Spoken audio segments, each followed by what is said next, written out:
Hey, all Scott here. On average, how much do you think these interviews are worth to you? Of course, I've never charged for my archives in a dozen years of doing this, and I'm not about to start. But at patreon.com/Scott Horton Show, you can name your own price to help support and make sure there's still new interviews to give away. So what do you think? 2 bits? $1.50? There are usually about 80 interviews per month, I guess, so take that into account. You can also cap the amount you'd be willing to spend in case things get out of hand around here. That's patreon.com/Scott Horton Show. And thanks, y'all. All right, y'all, Scott Horton Show. Check out the archives at scotthorton.org. 4,000-something interviews going back to 2003, 4 there, 43, 4,400 or something. scotthorton.org. All the latest stuff goes up first at libertarianinstitute.org/Scott Horton Show. And you can follow me on Twitter at Scott Horton Show. And speaking of the Libertarian Institute, Tom Woods is on the board of directors, and he's on the phone. Hey, Tom, how are you? Doing great, Scott. Glad to be back. Actually, Skype, not the phone. Very happy to talk to you again. For years now, you've been interviewing me, but I haven't interviewed you in years. I know. It's crazy. It's totally crazy. I think probably because I've just been impossible to nail down. That's actually the problem. Yeah, it's hard to get a hold of you. It's not that you haven't tried. It's not that you I just did are give a up snob. trying, I'll admit. I know. I totally get it. I went, when I was making all those Ron Paul homeschool videos, I went about 2 years not doing any interviews with anybody. And I had one guy, he has a half-hour show, and he got so angry at me. He said, look, Woods, it's only half an hour. How busy could you possibly be? And I thought, well, I'm basically nervous breakdown busy. So, yeah, your half-hour thing, I just can't make it work mentally. But now I am ready to go, man. Cool. Well, I'm happy to have you here. All right, listen, we got to talk about a couple of things before I start asking you about some things. First of all, I want to talk about Tom's Free Books, tomsfreebooks.com. Yeah, how about that? I have started making free libertarian ebooks that mostly what they do is they take some hard question that we have to deal with 24 hours a day and give some really good, meaty answers in there with a lot of information that'll help you answer those questions more effectively. So I got a bunch of free books there. I'm going to be adding more. I want to do one on – because I've had guests on my own podcast who are people who have converted away from neoconservatism and become libertarians. I want to do a book of those. I think that would be interesting. How did these people change their minds? What was it? So that one's going to be coming. I don't think of a good title for that. But, yeah, I got a bunch of them there at tomsfreebooks.com. You're right. Very cool. All right. And then the Tom Woods Show and links to all the rest of your 100 books you wrote and all these other things are all, of course, at tomwoods.com. Senior fellow at the Mises Institute, of course, all these things. All right. So, one more thing we got to talk about before I start asking you things is that we're doing a cruise. The Contra Cruise, you and Bob Murphy, you already did it once, and now you're doing it again, and now I'm coming with you. Yeah, this is unbelievable. Now, you know that there are places like there are publications like National Review that do a cruise, or they do maybe 2 or 3 cruises a year. In fact, they do so many cruises, the cruise company that does it for them told me that National Review is basically a cruise that also has a magazine. That's where their money comes from, really, is the cruise. Weekly Standard has a cruise. So we thought, if these bums can have a cruise, why can't libertarians have a cruise? So Bob and I have a podcast called Contra Krugman, so we call it the Contra Cruise. We did it last year, and we did awesome, fun things. Like we did Family Feud with libertarian questions, and I really did poll and survey 100 people. Or we did Pictionary with all libertarian things you had to draw. But it was just nonstop fun, hilarity. It was great. Everybody raved about it. A big chunk of those people are coming back this year, and now I got special guests like you who are going to come on and join us. I mean, what a time it's going to be. So you should look at the video that our friend Jason Rink made of like a little montage of how great it was. We put it up at contracruise.com. Cool. But it's going to be such a great time, and I'm so glad you agreed to do it. Oh, and Jason's going too, huh? I like that guy. Yeah, he's our videographer, yeah. Great. I mean, basically, our deal is you get a free cruise if you make an awesome video about how great it was. Okay. Yeah. All right, so now you were already telling me, too, before we went on here, about a lot of other great people who are going to be there. Oh, yeah. I mean, like, I'm not sure how many people know Dave Smith, but they should know him. He's a comedian. He's totally on our side. Rothbardian, great guy. Dave Smith is coming. You've been on his show. Michael Bolden of the 10th Amendment Center, who is one of the most fun people to hang around with ever, is going to be there. And then in terms of musicians, we've got who else? Jordan Page, of course, is coming. Tatiana Moroz, people you know if you've been around the liberty movement for a while. And then, of course, Bob Murphy and I will be there. And the people who come on this thing are just great. It's fantastic. They're wonderful people. So you'd be crazy not to do it, basically. Cool. Yeah, that's what I think, too. And so what'd you say was the website again? It is contracruise.com. And right there, right on that page, on the homepage there, is that video that Jason made. Wait, did you say what month this is? It's October of 2017. Okay. But you may think, oh, that's so far away, I can't even think about it. People, this thing is booking quickly. A lot of people are saying, because now that they've seen the video, they say, all right, I wasn't willing to roll the dice on just Bob and Tom, but now that I see that it actually was fun and Horton is coming, now I want to sign up. That's funny. I'm kind of worried that some of these people are signing up just for the chance to throw me overboard, but... Oh, no, actually, well, I think you may have one friendly critic, but, he's also a friendly critic of mine. So, okay. and he's no problem. Have fun, then. Yeah, we'll have some fun. Cool, man. Yeah, I like oceans and stuff. This should be great. Wait, where are we sailing to and back? We're starting at Port Canaveral near Orlando, and we are making our way to. Oh, geez, now I can't even remember because I remember last year's itinerary. It's a Caribbean cruise for a week. Cool. Cancun I'll have to and check stuff, what our probably, exact stops are. Yeah. Okay, I don't know exactly man. what our exact, but we'll find out. It's going to be great. It sounds great. All right, cool. Now I'm going to ask you questions about things. Oh, yeah, that's good. But where you could find out the itinerary would be at contracruise.com. Oh, contracruise.com. Yeah. Okay, good. All right, yeah. Now you can ask me whatever you want. I'm going to ask you some things. Hey, listen, I've been up to my eyeballs in this Afghanistan book. I'm trying to get finished, and then there's so many wars that Trump is escalating all over the place. And I saw out of the corner of my eye that there was some big controversy over a pretended repeal of Obamacare, which I already knew wasn't going to go anywhere anyway. But I get the idea that we still did learn some important things through the exercise of going through this not even vote in the Congress in terms of Trump's relationship with the Republicans, with the truth, things like that. What'd you learn? Well, yeah, I mean, this episode I thought was very revealing because, first of all, Paul Ryan does not like Donald Trump and has not really made much of a secret of that. So why Trump is reaching out to this guy, other than the fact that he's policy wonkish and he sort of seems like the default guy to go to in this situation, is a real mystery. He's the sort of guy Trump was supposed to be campaigning to get rid of, and now he's not only is he siding with Ryan, but he's making allegiance to Ryan's bill the touchstone of GOP orthodoxy now, to the point that this group of people in the House Freedom Caucus, which, by the way, is not to be confused with there's also a Liberty Caucus. These are actually two different things. The Liberty Caucus grew out of Ron Paul's informal luncheons that he would have from time to time in his office, where he would invite some congressmen. Anybody who wanted to attend, he'd bring some speaker in. I was a speaker at that once. It was really neat. I got to meet some interesting people.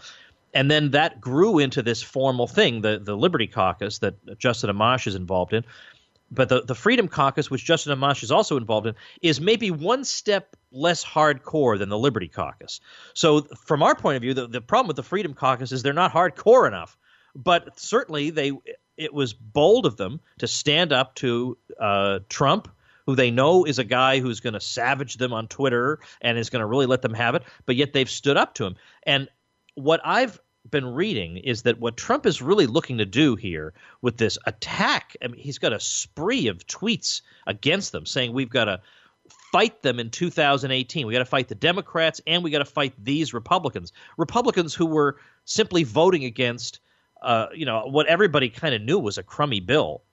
What he's really looking to do, apparently, is to try to peel off the weaker people in that caucus, the ones who feel uncomfortable being targeted by the president. Now, Amash and Thomas Massie obviously do not feel uncomfortable. They are energized by it, as you can see by the energetic Twitter responses they've had to Trump that have been funny in some. I mean, I thought Massie actually had the better response. He said, "Look," he said, we both came here to drain the swamp. You know, it's a swamp, not a hot tub."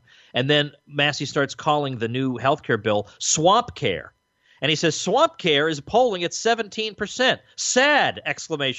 Which, of course, is Trump's trademark Twitter thing, the sad with the exclamation mark. So those guys are energized by it.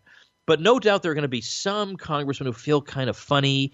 Maybe they're afraid of the response back home if they're not with the president. And so what Trump is trying to do is peel off about 15 out of the 30 or so congressmen on the House Freedom Caucus, because if he could peel about 15 away, then he might be able to ram his agenda through come what may. That's really what this whole Twitter fight is all about. But man, obviously the Freedom Caucus is the closest we have to some kind of anti-establishment group in the Congress. And for Trump to be suddenly now the establishment guy who's angry at the anti-establishment people pretty much speaks for itself, if you ask me.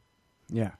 Well, now, so he's a businessman, so why doesn't he understand that the more, national regulation of healthcare we got, the worse off we are? We need to let, more than anything else, we need open competition between all kinds of healthcare services, not just insurance. But we got to deregulate right now so that the consumer can benefit. Instead, we have all these free riders in the healthcare industry. He's got to be able to understand that. And his advisors, and I'm thinking of people like Bannon, who is, somewhat of an outsider as well. You would think that they would understand that, yeah, what we need to do is just repeal and not replace. Just repeal and keep repealing and side with Amash and Massey and push Paul Ryan out of the way. And then wouldn't that be the better politics anyway, Tom?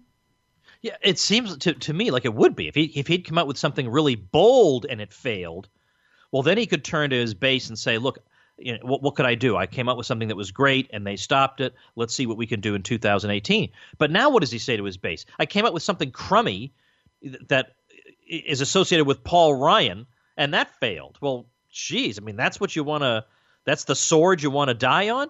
I think the thing is he's just not that interested in healthcare policy. I think he made an issue out of it in the campaign because he knew he could make political hay out of it. But I don't think he really cares. I don't think he has really well-formed ideas on the subject. And if he does – I think he does favor more government involvement. I don't think he would be altogether opposed to a single-payer plan. He came out and said something like that in the not-too-distant past. So I think that's what I think he wants to be able to say, okay, I kept my promise that I would bring this up, and I did, and it didn't work. Now we can finally move on to something that he actually does care about. In fact, the one specific point he would give in the debates, because he wasn't giving many specifics. He was saying things like, we're going to have the best replacement ever. It's going to be great. Like nobody knows what the heck any of this means. But the one specific thing that he would say is that we're going to open up competition across state lines so that health insurance providers you can shop for health insurance providers across state lines, and that'll open up competition. Now that's not as much competition as you and I would like, but it's something.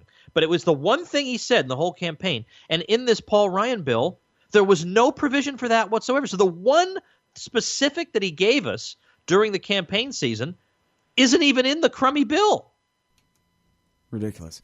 Well, so what did you think of Bannon's dismissal of Cato Institute type Austrian school economics and basically this dogma of capitalism as the provider of all, when really obviously we need a strong national policy here, Tom? Yeah. Boy, that's a real disappointment because I think there are some redeeming qualities in Bannon. Certainly I don't believe he's a white nationalist, as everybody.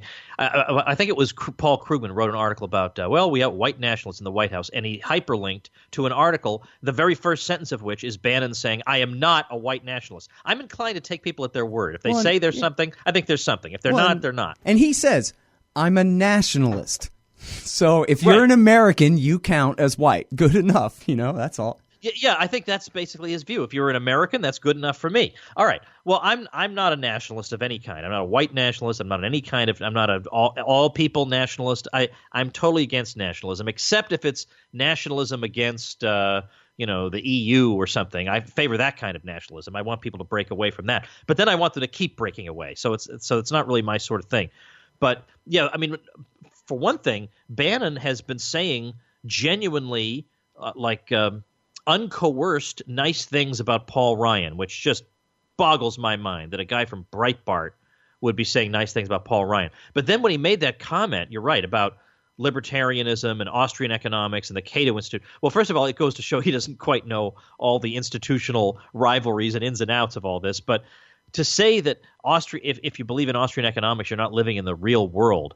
I mean, what does that mean? I would say if you're still looking for state solutions after all the previous ones left you still searching for still other ones, maybe you're the one who's not living in the real world. That is just such a ridiculous – that's the kind of criticism you would get from Nancy Pelosi. Very disappointing to hear him echoing that. Yeah, and especially, I think you're right that it's really telling that he would mix up Cato with the Austrian school, because it just goes to show, I think, it's a pretty typical right-wing dismissal of libertarianism, in fact. He doesn't really know much about it. He right. just knows that they're opposed to his Hamiltonian vision for America, so they're all basically the same people. It's the same kind of dismissal that the left has of anybody to their right. They basically think Ron Paul, Newt Gingrich, Donald Trump, these are more or less the same person. Mm-hmm. Not really, actually. Not really. Right.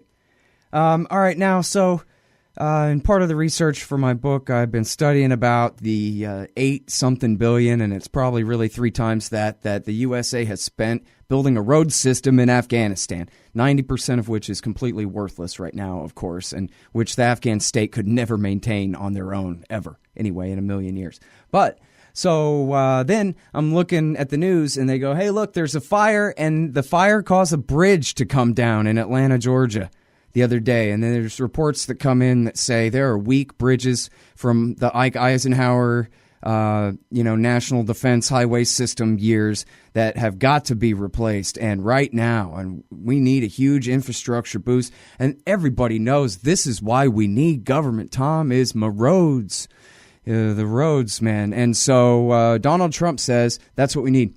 All new roads, all new bridges, all new airports. We need a massive New Deal stimulus spending program to fix up American infrastructure. He says when he goes overseas and he sees the airports there, and then he comes back to America and he sees our airports, he's just ashamed. He just can't stand it. And I predict that he'll be able to get this legislation passed because the whole thing is all just pork barrel spending for everybody. So if there's any Democrats who don't want to vote for it, just keep bribing them till they're bribed. That ain't hard. We saw George Bush do that in 2006 with all the war extensions and all that after the Democrats came to power. He bought them off for a dime. No problem. So, but maybe he's right. And maybe you and I need to accept that Bannon, the nationalist, and Donald Trump, the great leader, that they know what they're doing. They're going to rebuild all our crummy roads. Because after all, I mean, they're really crummy. They kill 30, 40,000 people a year. They're so crummy. So what do you think? $1 trillion stimulus spending on roads? All right. Well, you already know my short answer to that, right? But yeah, this is, it's going to be hard for Paul Krugman to continue to be an opponent of Donald Trump, because what's Krugman been calling for years and years, if not a stimulus program like that with infrastructure? And his argument is we got low interest rates now. It's a great time for the government to borrow and spend on things that we really need, namely infrastructure. Well, for one thing, almost all the infrastructure in the U.S. is at the state level, and that's where it's funded, and that's who's responsible for it. So the federal government really does not have a role here. I mean, Ike was involved in the interstate highway system, which is another matter. But most of the roads are maintained by the states, as are the bridges.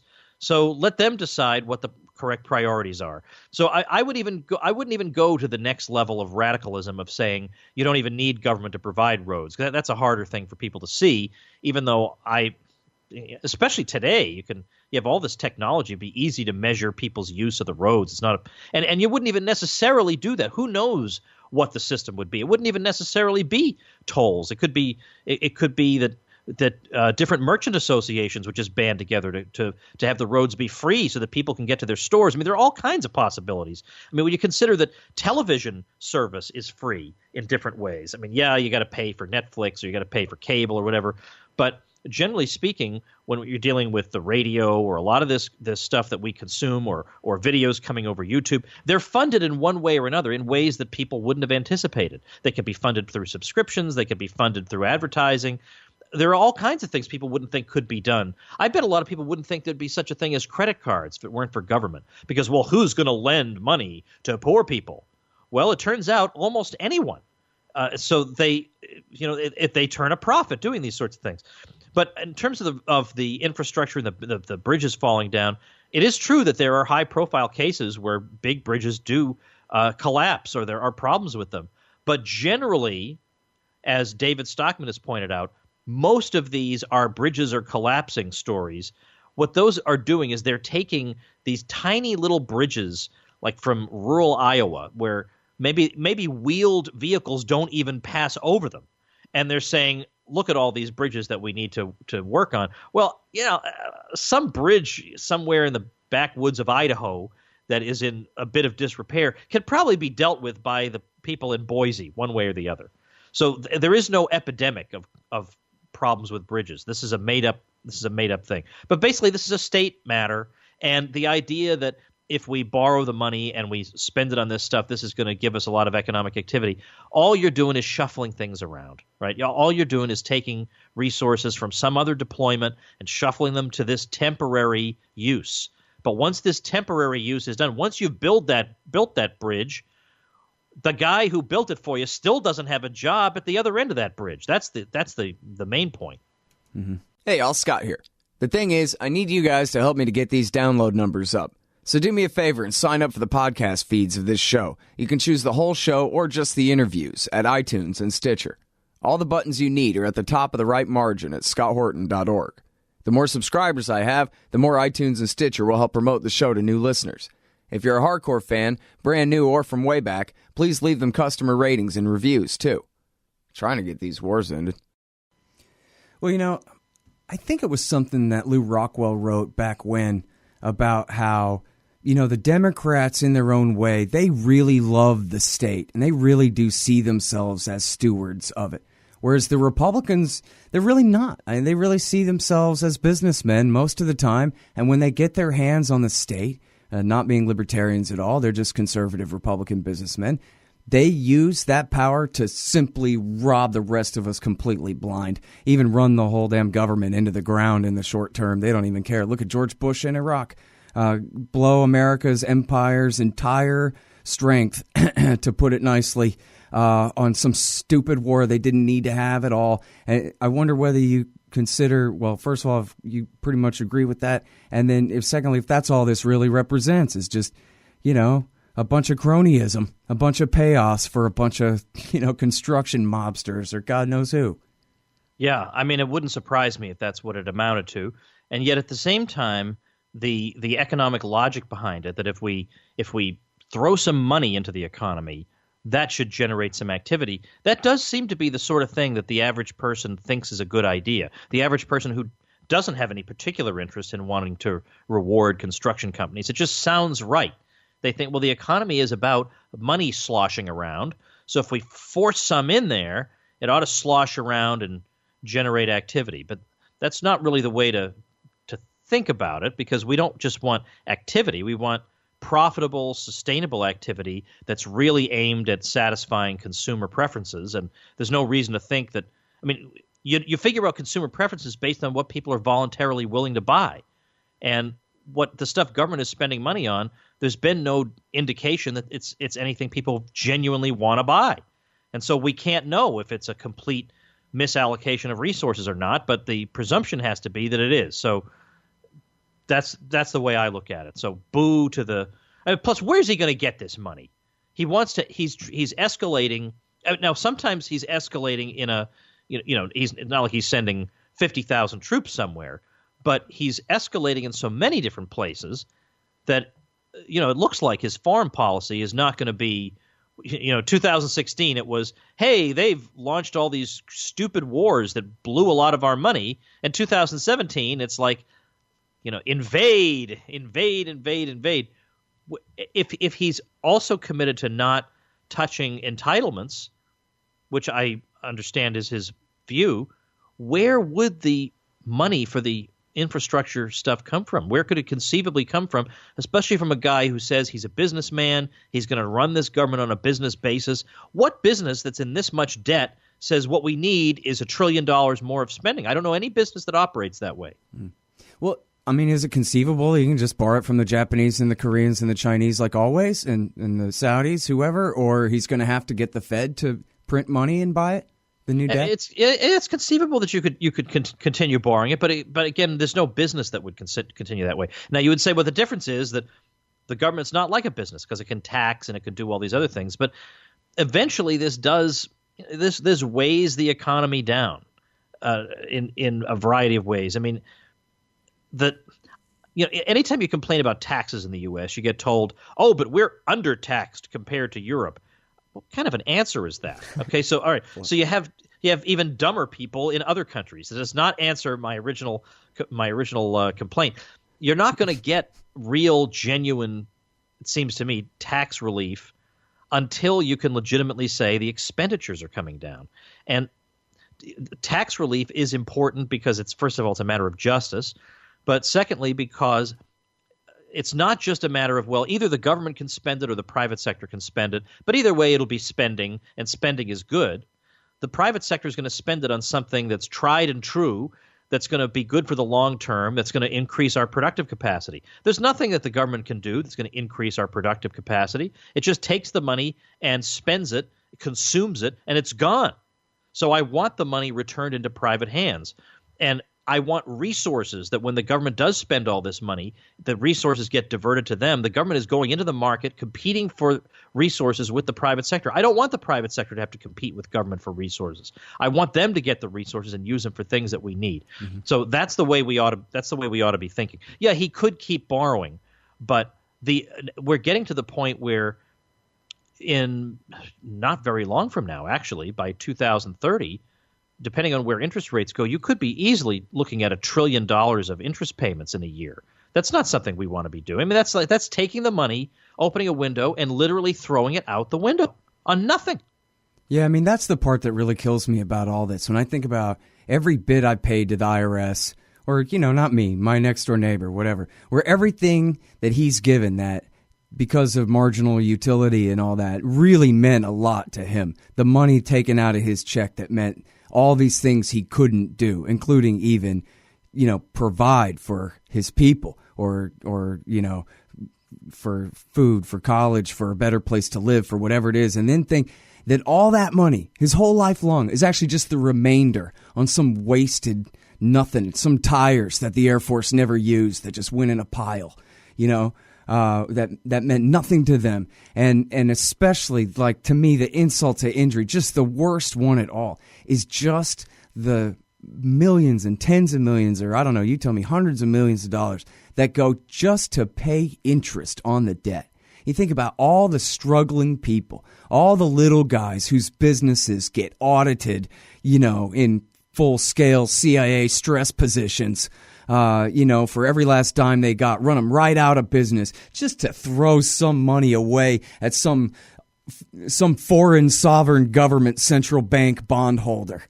It's just people kill themselves over the despair because of the money they don't have, because of what the IRS does to them. Their kids go to foster care. Their businesses go bankrupt. Their employees go homeless too. The whole thing is a wreck, and it's all just for nothing. It's all for some bolts on something that they didn't even use to bomb anyone. Yeah, totally agreed. And meanwhile, you've got Trump saying, I've managed to get Boeing to cut down the price of the new Air Force One or whatever it was. Well, that's great. But then meanwhile, he is talking about he's like a bonanza for these people. He's opening the spigots for saying we've got to increase the military budget. So it's like I voted for, if I were a Trump voter, I would have voted for, I guess, John McCain plus Jeb Bush. Now, John McCain and Jeb Bush didn't like. It's like he's kind of forgotten that he's doing the exact things that the people he made fun of would have done in his place. So what was the point of voting for Trump if you're just going to get a Jeb Bush foreign policy and a Jeb Bush domestic policy? I would not have been surprised if Jeb Bush had pushed the American Health Care Act. What would have been different about it? Yeah. So what's the deal? I mean, a lot of bombast, I guess, is different. But this, and I sent out an email the other day to my list where I talked about this and Trump's war on the Freedom Caucus. And I had some pushback from people saying, well, look, he's up against big opposition. But no, wait a minute, what? Like they were really trying to give him the benefit of the doubt. I thought, at this point, it's hard to. Right. Well, why is he's up against big opposition. He just stopped the Bushes and the Clintons single-handedly. Right. But more than that, I mean, for crying out loud, the guy is making the freedom people into his opposition. There's no reason that they have to be. Right. So how do you excuse that? I mean, his every instinct well, not every instinct, but a lot of his instincts are pretty bad. I think his Supreme Court picks might be okay. And I think on education, it might be okay, although I'd rather just have them shut the education department down. But other than that, his economic instincts, he wants to cut taxes, but he's talking to his Goldman Sachs Treasury Secretary about how to go about that, which just tells me it's going to wind up being another one of these shell games. Now, his tax proposal during the campaign, I remember it actually being pretty good.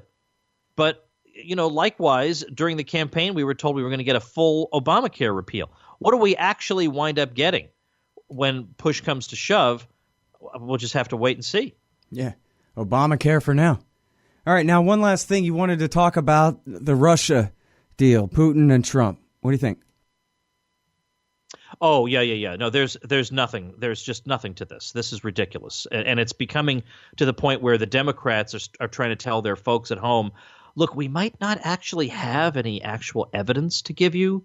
So don't get your hopes up about where our investigation is going. I mean, that's pretty bad. I mean, there are some Democrats, like there's a former CIA guy who was very pro-Hillary, who was saying that Trump is an unwitting foot soldier for the Russians. Right, and then that's right. And now he said, okay, look, not only is there no fire, there's no smoke, there's nothing. There's nothing to this.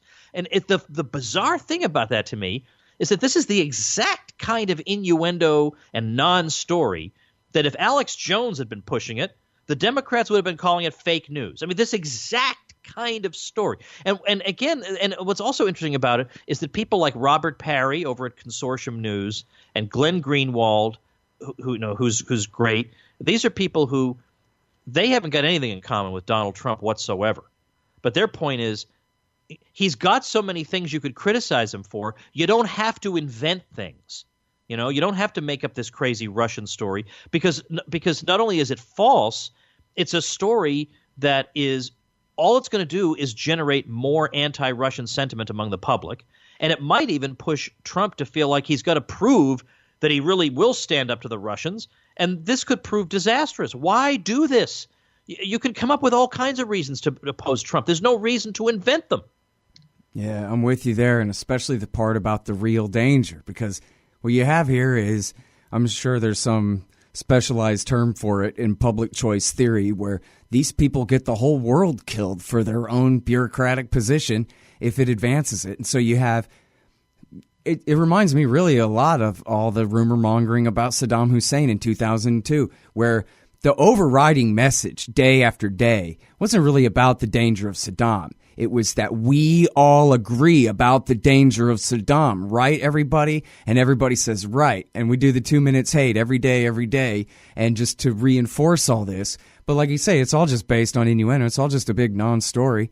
But just like with Iraq, you have this confluence of interests where none of them had a compelling case or anything, but they all had a reason why to join the bandwagon. And here you have the military-industrial complex mixed with the Democrats and all the liberal TV people who all support the Democrats and identify themselves with the Democrats, certainly more than the Republicans, certainly far more than Trump and his administration. And so the Cold War people, the generals, the admirals, and all the arms industrialists and the spies and all of them, they have all their reasons they want their Cold War. And then you have the Democrats who, God, they need an excuse. They'd do anything for an excuse for how they lost to Donald effing Trump.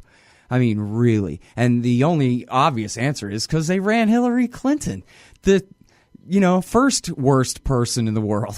And so she lost to the second worst. And that's the answer. And they can't deal with that. So, and boy, like if you watch CNN, I mean, they're just never going to stop. I mean, this just goes on and on and on. Every little thing out of context, it doesn't matter what it is. And like you say, here's a guy who's horrible on everything but Russia.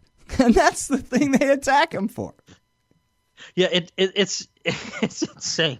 It's totally insane. And the thing is, but it turns out that so far he's not even as good on Russia as I wanted him to be. I know. Disappointing. But at least his rhetoric was, at least saying, I see no reason for us to have this conflict, and I'm a deal maker, and maybe I can make this work.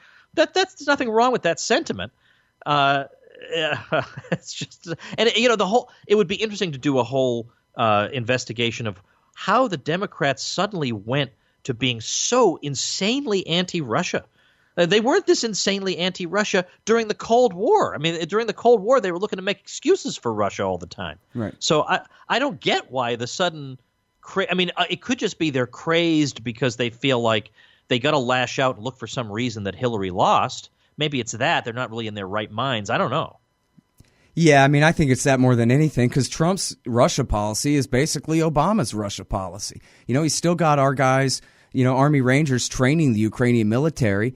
I don't know if he's still giving them trucks, but he certainly, hasn't, changed, backed off of Obama's Ukraine policy, which was not as bad as it could have been, not as bad as McCain wanted it to be, but was still pretty bad. I don't know, working with Russia in Syria, that's what Obama was trying to do at the end of his presidency in the war against the Islamic State. So, yeah, Trump's actual Russia policy is not outside of even the 3x5 index card whatsoever. The only thing that's happened is the party in power has changed. And so the narrative has changed. Yeah, I think it's the neocons don't like those aspects of Obama's policy. Right. They don't want diplomatic solutions to anything. They want to bomb. And so and Russia, of course, played a hand in Syria and in Iran, and that did defuse things to some degree. Whether it was the chemical weapons in Syria or the nuclear program in Iran, Mm-hmm. and so they view Russia as kind of getting. I think they view Russia as getting in the way of what might have been a pretty darn good war if you stop doing that and let us do what we want. Exactly. That's what Robert Perry says, that this is their number one gripe against Russia now, is that they helped Obama avoid war with Iran and Syria both. Those dirty sick. SOBs. This is sick. Yeah. And, here's the thing, too, back to the politics of the healthcare deal here in the Freedom Caucus and what have you. It seems to me the obvious thing is not to pick a fight with Putin to prove what a tough guy and what a non-Manchurian candidate he is. The smart move here, obviously, especially from a Trump persuader point of view, is invite Putin to D.C. He should have invited Putin to D.C. February 1st. Said, come to dinner, we'll go out, we'll see a show, we'll make friends, we'll negotiate a reduction in our hydrogen bomb capacity and start really making nice and shove that right in the face of everybody who says, oh, he's a Manchurian candidate. Yeah, what? For reducing the world's H-bomb arsenal? Is that what liberals are really going to attack him for? Something like that, Stick it to the haters, as Trump would say. But instead, he just lays down for him. He's like Barack Obama. And watch, he's about to give him, thousands of more troops in Afghanistan, too. He's going to do whatever they say, apparently. Yeah, and wouldn't it be great if he did clearly defend himself just the way you said? That, you people are supposed to be, remember when in the old days when you used to favor peace? What the heck happened to that? What's the matter with you people? You're repeating every bizarro rumor that nobody in his right mind believes just because you're just dying for war. What's wrong with you people? Exactly. Yeah. Seems obvious enough. But... Scott, I was about to wrap up. Tell you, okay, you can follow Scott over at. I'm not used to this anymore. I'm not used to being the guest. Yeah, I was gonna say, man, it's good to interview you again, Tom. This has been fun. Yeah, I enjoyed it. Thanks, Scott. Yeah, good deal. All right, y'all. That's Tom Woods. He wrote most of the books that have been written in the world. You can find them all at Amazon.com and at Tom'sFreeBooks.com. Believe that. He's giving them away. Tom'sFreeBooks.com. Check out ContraCruise.com if you want to join me and Tom and Bob and the others this October out on the Contra Cruise, and listen to Tom's show at TomWoods.com and listen to the Contra Krugman show at ContraCrugman.com for that, right? Yep, good. All right. Hey, thanks again, Tom. Appreciate it, man. Thank you, Scott. All right, y'all. That's the Scott Horton Show. 4,000 and something interviews there at scotthorton.org. and at libertarianinstitute.org/Scott Horton Show. Follow me on Twitter at Scott Horton Show. And hey, y'all, seriously, go over to the blog at the Libertarian Institute and find out how to help Will Grigg. He's sick, very sick in the hospital, and his family sure could use some support. So check all that out at libertarianinstitute.org/blog. And thanks very much, y'all. Hey, Scott Horton here to tell you about this great new book by Michael Swanson, The War State. In The War State, Swanson examines how Presidents Truman, Eisenhower, and Kennedy both expanded and fought to limit the rise of the new national security state after World War II. If this nation is ever to live up to its creed of liberty and prosperity for everyone, we are going to have to abolish the empire. Know your enemy. Get The War State by Michael Swanson. It's available at your local bookstore or at Amazon.com in Kindle or in paperback. Just click the book in the right margin at scotthorton.org or thewarstate.com. Hey, y'all, Scott here for Rye Guys t-shirts. Rye Guys, that's WRY guys.com. Great, irreverent, thought-provoking t-shirts upholding a pro-freedom perspective. Inspired by such classic humorists as Mark Twain, H.L. Mencken, and Oscar Wilde, they invoke the wit and wisdom of the past to satirize modern myths. These high-quality shirts for men and women look good and feel good, and they make great gifts. Use the coupon code SCOTT for 15% off. Rye Guys t-shirts at ryeguys.com. That's WRY guys.com.